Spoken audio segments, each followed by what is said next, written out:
Jai Hind students, welcome to my YouTube channel. Students, failure doesn't mean the game is over. Instead, it means try again with experience.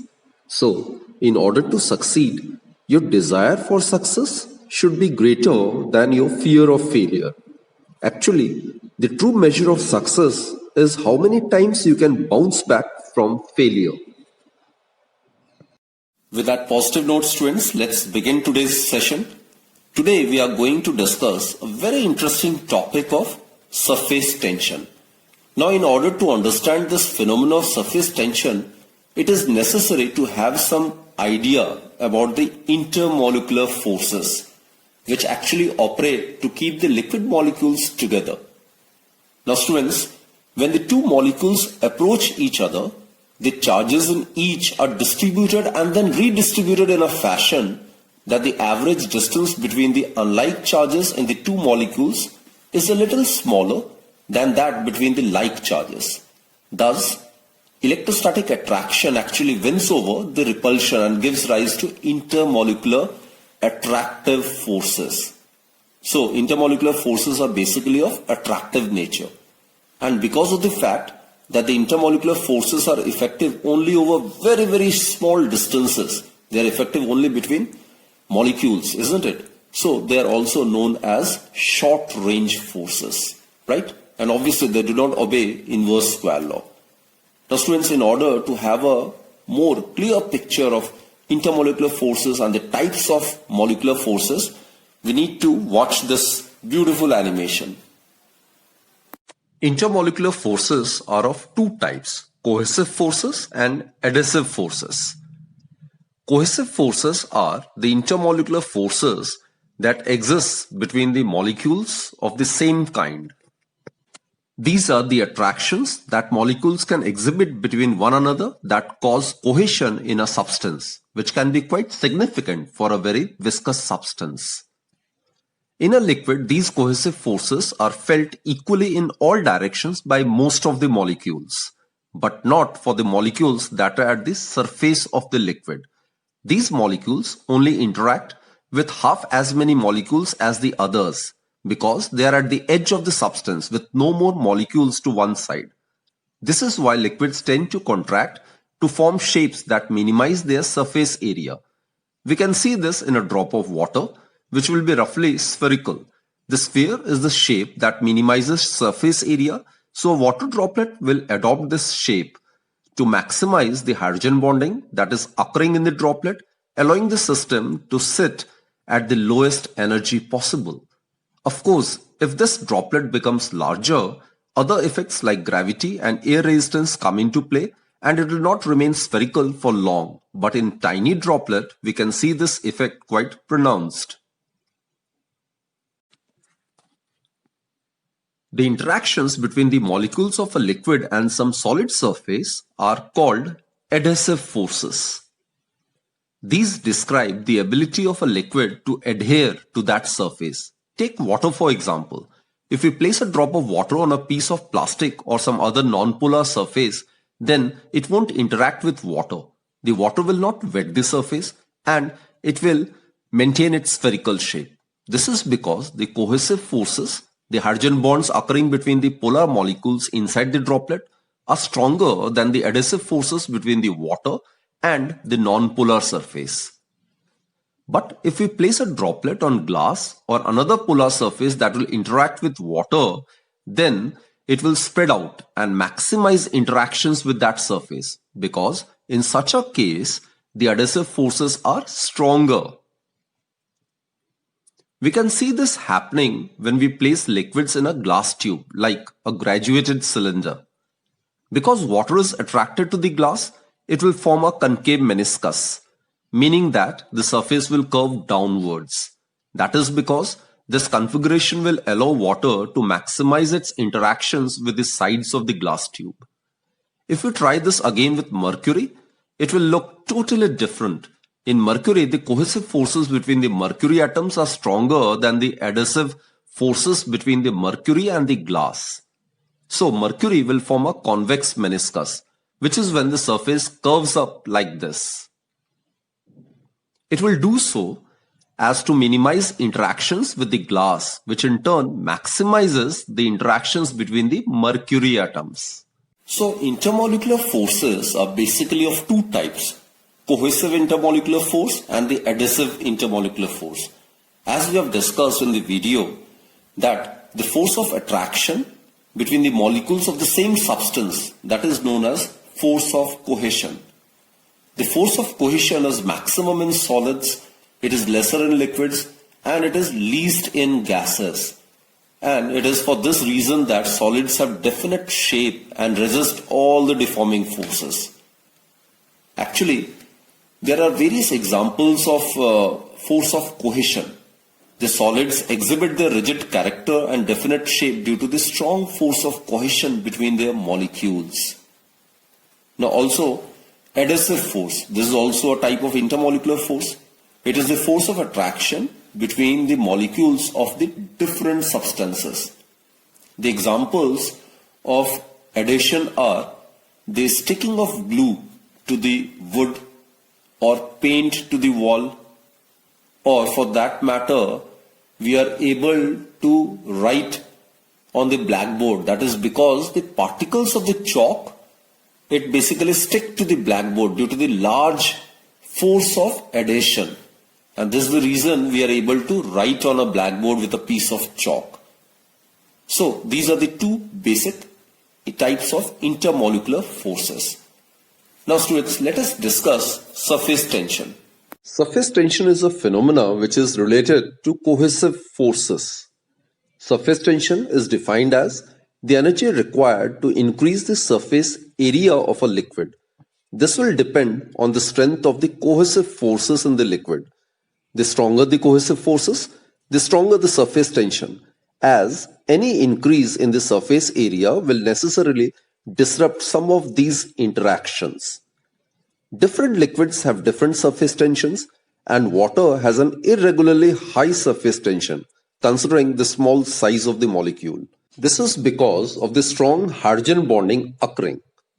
Water does not want to reduce the amount of hydrogen bonding occurring by increasing the surface area, and this phenomena is the reason that a paper clip, if carefully placed on top of the water, will float. The paper clip is more dense than water, so it should sink, but the surface tension keeps it afloat based on the strength of all the hydrogen bonds. Many bugs take advantage of surface tension in order to walk across water. They too are far more dense than water. It is the strength of the cohesive forces between the water molecules that supports them. If an object like a bug were to pierce the surface of the water, some of the hydrogen bonds would have to be disrupted, as some of the volume would then be occupied by something other than water molecules.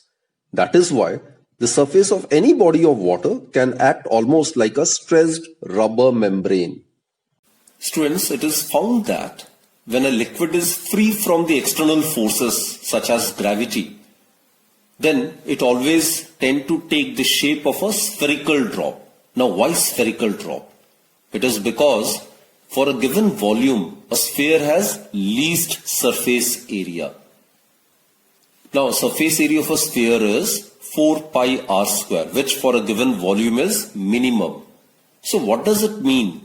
It means that the surface of every liquid, actually the free surface of every liquid, it has a tendency to have minimum surface area. And in doing so, and in this respect, it tends to behave like a stressed membrane. So basically surface tension is that property of a liquid by virtue of which it behaves like an elastic stressed membrane with a tendency to contract so as to occupy or so as to attain minimum surface area. So this property of a liquid surface is known as surface tension. Now let us discuss surface tension quantitatively. That is, let us find a way to measure the surface tension. For that, students, let us imagine a liquid to be contained in a beaker, and let us imagine an imaginary line, say AB, which is drawn on the free surface of a liquid. Now in order to have minimum surface area, the two portions of the liquid, they will have a tendency to draw away from one another. It will be somewhat like this. These are the two portions of the liquid surface, right? It will tend to draw apart so as to attain minimum surface area like this. So basically, the two portions of the liquid surface on either side of line AB have tendency to draw away from each other as being indicated by these arrows. So what happens is, we can imagine that the surface film is cut along line AB. Then the film on either side of the line will tend to contract. This film or the film being prevented from breaking into two parts due to the force of attraction between the molecules. And which force I'm talking about? I'm talking about is the cohesive force of attraction. So again I repeat, students, AB is any imaginary line which is drawn on the liquid surface, right? Now it has divided the surface into two parts, isn't it? So on either side of line AB, and these two parts will have the tendency to draw away from each other. Now as a result of surface tension, what happens is these two surfaces will tend to tear apart, or it will tend to occupy minimum surface area, right? Now the film being prevented from breaking into two parts, it is entirely due to the intermolecular cohesive force that exists between the water molecules. The magnitude of this intermolecular force, which is preventing the surface from breaking into two parts, per unit length of this line drawn on the surface of the liquid, that actually gives us the measure of the surface tension. So mathematically, surface tension is quantitatively measured as the ratio of the magnitude of the force per unit length. This is the force which prevents the surface from breaking into two parts, right? And here one should note that there can be any imagined line. If we consider line AB, then more number of molecules will interact with each other. So accordingly, with the increase in the length, the magnitude of the intermolecular force will also increase, but the ratio will remain constant. Now if you consider this imagined line of shorter length, so here lesser number of molecules are interacting with each other. So here F dash, which is the magnitude of the intermolecular force acting on or between the molecules on either side of this imagined line CD, would be of lesser magnitude. But L dash is also less than L, F dash is also less than F. But the ratio remains same. That is, it will be F dash by L dash. Right? So the length of the imaginary line which is drawn on this liquid surface, it is immaterial. Now students, in CGS system, surface tension would be expressed as dyne per centimeter. And in SI, its unit is, unit of surface tension in SI, it would be equal to force, it is measured in Newton in SI, and length in meters. So its SI unit is Newton per meter. And the dimensional formula would be ML0 T to the power minus 2. This will be the dimensional formula for surface tension. Newton is kg meter per second square. Meter per meter will get cancelled. We will be left with kg per second square. So accordingly, dimensional formula of surface tension is M1 L to the power 0 T to the power minus 2. Now let us discuss surface tension on the basis of molecular theory. We need to understand the following points. Surface tension of liquids is actually a molecular phenomena, and the maximum distance up to which a molecule can attract some other molecules is known as the range of the intermolecular force. Suppose this is molecule M1 and this is another molecule M2 near its vicinity, right? Now the maximum distance up to which a molecule can attract some other molecules is known as the range. It may be represented by R. If another molecule is present beyond this distance from molecule M1, then molecule M1 will not exert any force on that particular molecule. So it is actually the maximum distance between the molecules up to which the molecules can interact with each other, right? A sphere of radius equal to the range of the molecular force about a given molecule as center would be called its sphere of influence. Now, if I take M1 as center and M1, M2 is equal to R as radius and draw a sphere over here like this, then it would be known as the sphere of influence of molecule M1. So, whatever molecules and whenever molecules are present inside that sphere, all those molecules will interact with molecule M1, isn't it? Any molecule which is residing outside that sphere will not interact with molecule M1. So, it's an imaginary sphere of radius equal to the range of the molecular force. That is known as the sphere of influence, right? With M1 as center. So, it will be the sphere of influence of molecule M1, right? And a thin film of liquid near its surface and having thickness equal to the molecular range for that particular liquid, that is known as the surface film. Actually, it is the surface film which is responsible for the phenomena of surface tension. Now, after discussing these points, we are able, or rather we are in a position to explain surface tension on the basis of molecular theory. Let us consider, students, A, B, C, D to represent the surface film of a liquid. Just now we have discussed surface film. It's actually having thickness. It is a film of liquid near its surface having thickness equal to the molecular range. We have represented molecular range by capital letter R. So the thickness of this must be R, which is the molecular range. So A, B, C, D represents the surface film of this liquid which is contained in this beaker, right? Now we have considered three molecules, molecule P, molecule Q, and this molecule R, right? These are the three molecules of a liquid, and these are the circles which represent their sphere of influence. Its radius is equal to R, which is the range of the intermolecular forces. We have discussed, students, that a sphere of radius equal to the range of the molecular force about a given molecule is known as its sphere of influence. So these are the circles which are representing the sphere of influences of molecules P, Q and R respectively, right? So you can see from the diagram that molecule P, I have considered it to be well inside the liquid.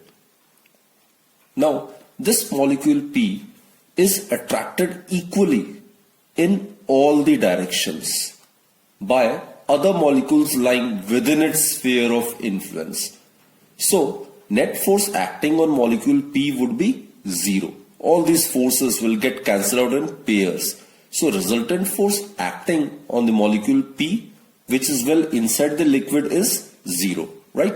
So net force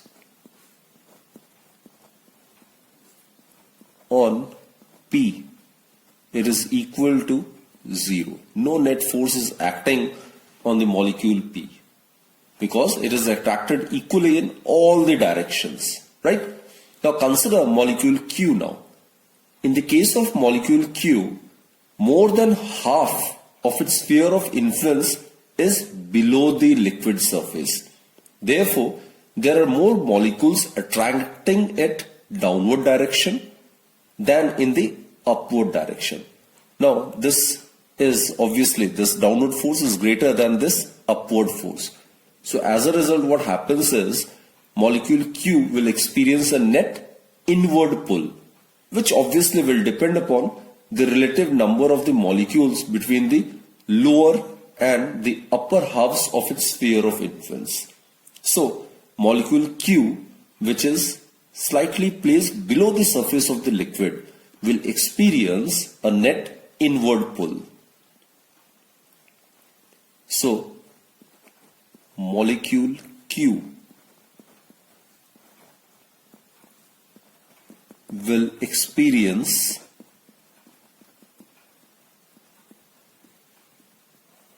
a net inward pull. It will experience a net downward force. It is because more than half of its sphere of influence is below the liquid surface, as it's pretty evident from this diagram. This is the portion of its sphere of influence which is inside the liquid, right? And only this portion, it's a minor portion which is in air. Now, let us consider the case of molecule R. Now, molecule R is considered to be lying on the surface of the liquid. Clear? In this case, students, the inward pull is maximum on the molecules such as molecule R, which is lying on the surface. Now, it is because of the reason that lower half, this is the lower half of the sphere of influence of such a molecule is completely full of liquid molecules, while the upper part, it is empty, except for few molecules in the form of vapor. So, it will get attracted by its neighboring liquid molecules in the downward direction. So the inward pull is maximum on molecule R. So the inward pull or the force which is acting in the downward direction is maximum for those molecules lying on the surface, in this case for molecule R.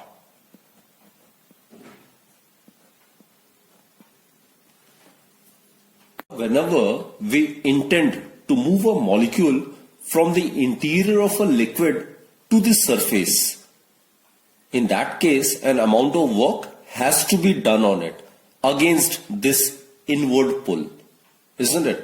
So this work done appears as an additional potential energy of the molecules which are lying on the surface of the liquid. So what we conclude is that the potential energy of those molecules which are lying on the surface film is always greater than that of the molecules which are residing inside or interior of the liquid. Clear? Now students, we are aware in the state of stable equilibrium, a system always tends to possess minimum potential energy. So therefore, in order to attain state of stable equilibrium, the system must have minimum potential energy. So as a result, what happens is the surface of this film tends to contract so as to have minimum surface area, so that the number of molecules in the surface film may be minimum. So this is how the concept of surface tension can be explained on the basis of molecular theory. Students, what we have discussed is all those molecules residing on the surface of the liquid experiences a maximum inward pull, and hence if we intend to bring a molecule from the interior to the surface, then we have to do some work against this inward force, isn't it? So as a result of this work done, it will get stored in the form of additional potential energy in the molecules residing on the liquid surface. So basically, the molecules lying in the surface film of a liquid experience an inward molecular force, and hence these molecules possess potential energy. Right? Now, we are aware, students, any system, it tends to attain the state of stable equilibrium, and in the state of stable equilibrium, the system, it possesses minimum potential energy. So this system will also tend to attain the state of stable equilibrium, and thus it will also tend to possess minimum potential energy. But we are aware the molecules on the liquid surface possess maximum potential energy, isn't it? So in order to attain the state of stable equilibrium, or in order to attain minimum potential energy, what the surface film does is, the surface film tends to have minimum surface area. So it contracts. It acts like a stressed membrane so as to occupy minimum surface area. Now, when the surface film attains minimum surface area, then the number of molecules residing in the surface film will also be less. And accordingly, the potential energy of the system will become less and the system will attain the state of stable equilibrium. So students, the free surface of a liquid at rest, it tends to have the minimum area, and thereby in doing so and in attempting to do so, it behaves like a stressed membrane. And this is how surface tension can be explained on the basis of molecular theory. So students, that's it for this particular session, and do join me in my next lecture then. Till then, do take very good care of yourself and keep watching my videos. Thank you.